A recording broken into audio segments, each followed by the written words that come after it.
Well, in this week's Hometown Maine, we are talking about a boater hotspot in Naples. First settled in the late 18th century, it was incorporated as a town in 1834, taking parts from Otisfield, Harrison, Raymond, and Sebago. It actually took its name from Naples, Italy, as a matter of fact, and its early famous visitors included Henry Wadsworth Longfellow and Nathaniel Hawthorne, as a matter of fact. Well, today, thousands of visitors head to Naples and its beautiful waterways, where a piece of its early days still remains intact.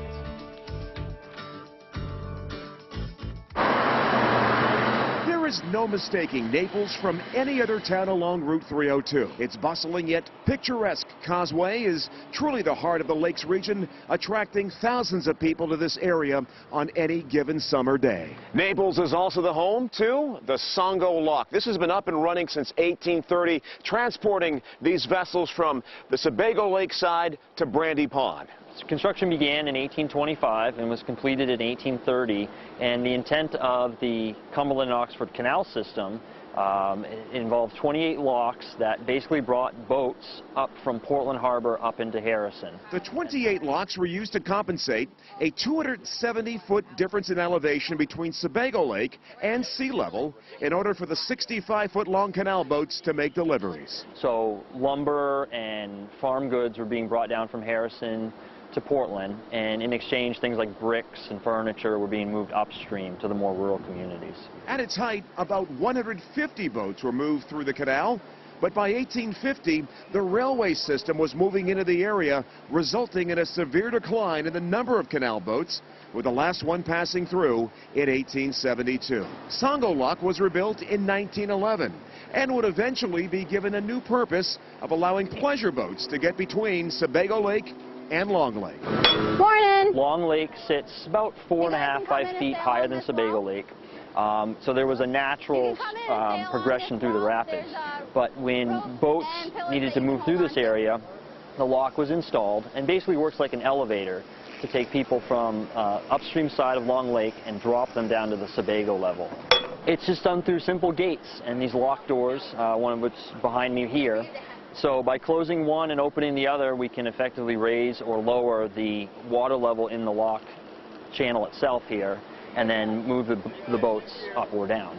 And to this day, Songo Lock is still operated by hand, just as it was back in 1830.